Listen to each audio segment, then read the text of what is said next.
Olá a todos! Já faz algum tempo que eu não gravo vídeos para o canal, mas agora nós vamos retomar esse trabalho. Lembrando dos objetivos originais desse canal, discutir filosofia, geopolítica e tradição. Os próximos vídeos serão basicamente livros de filosofia e geopolítica, misturando desde comentários aos acontecimentos até resenhas de livro. Esse, especificamente, será uma resenha de livro. Vou falar sobre o livro do professor Clóvis de Barros Filho, chamado Devaneio sobre a Atualidade do Capital. O professor Clóvis de Barros Filho escreveu esse livro com Gustavo Fernandes da Inés. O professor Clóvis é aquele professor da ECA USP que dá aulas de ética e que ficou muito famoso depois de uma entrevista com o Jô Soares no seu programa. Ele tem vídeos interessantíssimos, vale a pena ver vários dos vídeos dele. É um professor lá da ECA USP e tem grande influência do filósofo e sociólogo francês Pierre Bourdieu. Nesse livro especificamente, ele trata sobre o Capital de Karl Marx. Na verdade, ele trata sobre Karl Marx, mais especificamente na sua parte científica. O professor Clóvis divide Marx no cientista e no ideólogo. O cientista é restringido àquilo que é chamado de materialismo histórico, enquanto ao ideólogo caberia a contraparte do materialismo dialético, com toda a sua visão da sociedade, a possibilidade de uma sociedade ideal e etc.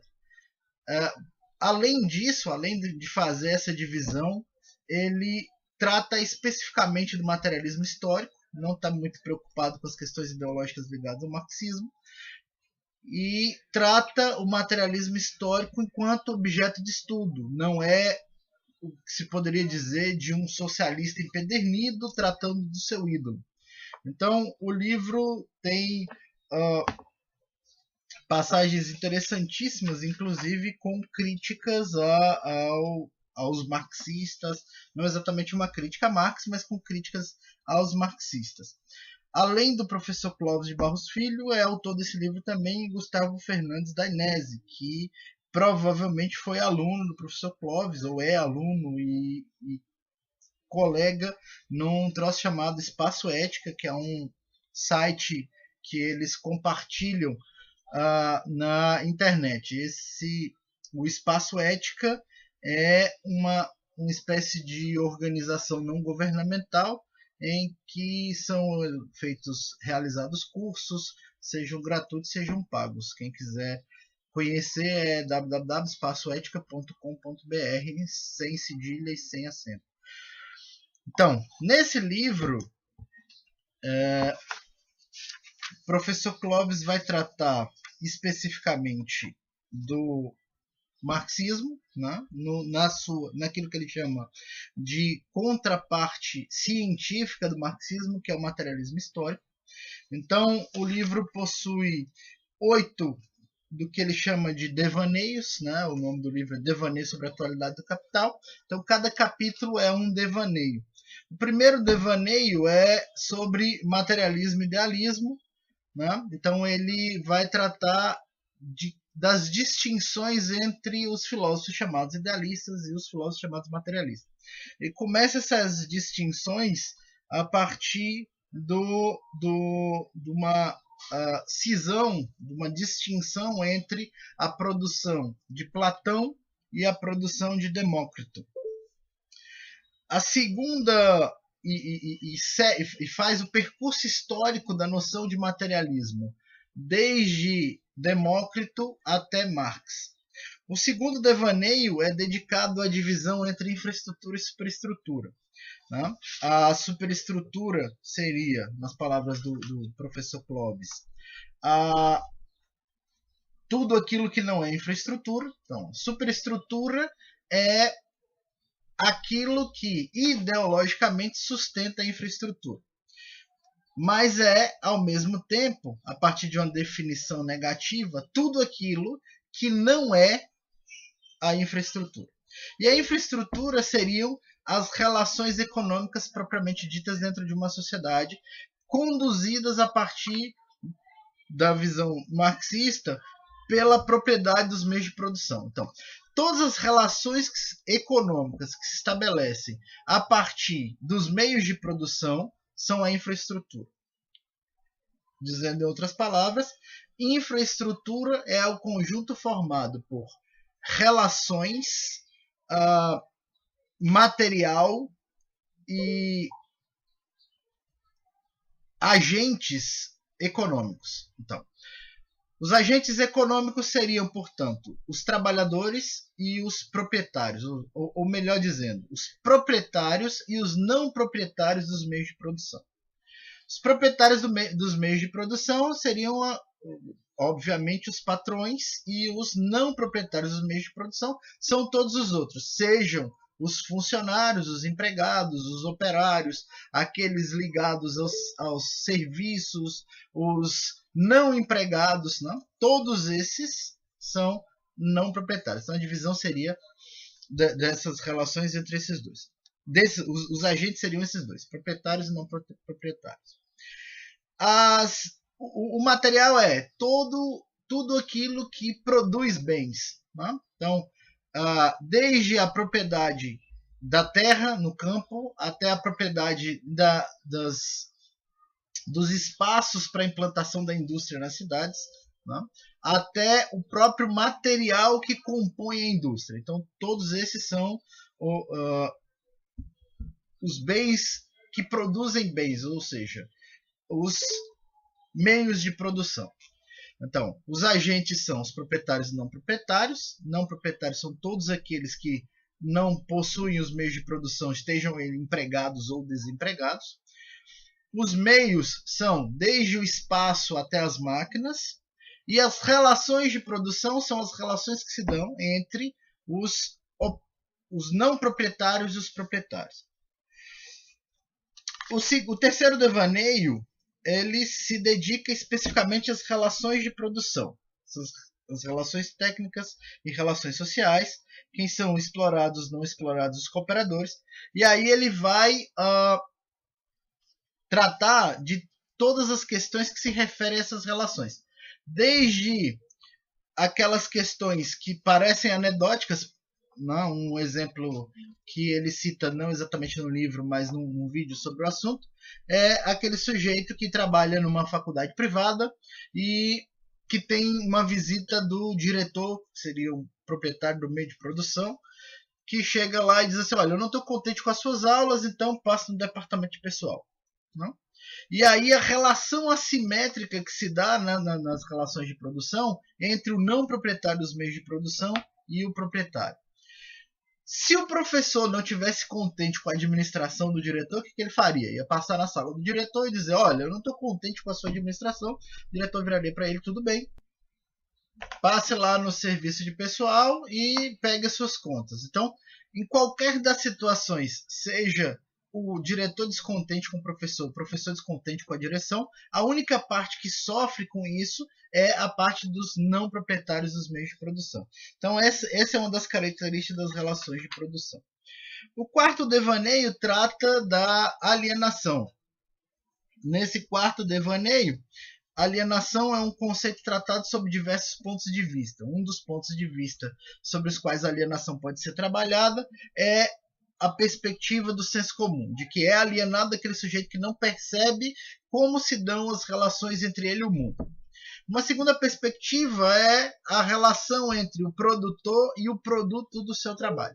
Produtor enquanto não proprietário dos meios de produção, aquele que trabalha para produzir um determinado produto. Ele é alienado em dois sentidos, basicamente, de acordo com o texto. O primeiro sentido é, ele é alienado do produto do seu trabalho porque ele não tem as condições materiais de aquisição desse produto. Então, mesmo que ele construísse o produto inteiro, se ele tivesse consciência do processo total, ele não teria as condições de adquirir o produto que produz. Então, ele é alienado em relação ao produto porque ele não tem essa relação de, eu construo para mim. Uma segunda visão da alienação é a de que o não proprietário ele não possui sobre o produto um domínio total da produção, ou seja, ele domina no máximo aquela parte da produção que cabe a ele. Então, quando ele está produzindo um carro, por exemplo, ele sabe como produzir uma porta, né? Talvez nem a porta inteira, porque a porta tem componentes metálicos, componentes plásticos, a máquina de levantamento do vidro, e ele produz uma parte apenas disso, né? Muitas vezes, dependendo do tipo de trabalho, ele não sabe nem para que vai ser usado o produto que ele faz. Por exemplo, numa fábrica de parafusos ou pregos. No máximo, ele sabe que aquilo vai servir para aparafusar algo, mas ele não sabe se aquilo é um parafuso para carro, se é um parafuso para guarda-roupa, né? Então, esse é um outro tipo de alienação. No quinto devaneio, ele começa a tratar sobre as questões da superestrutura.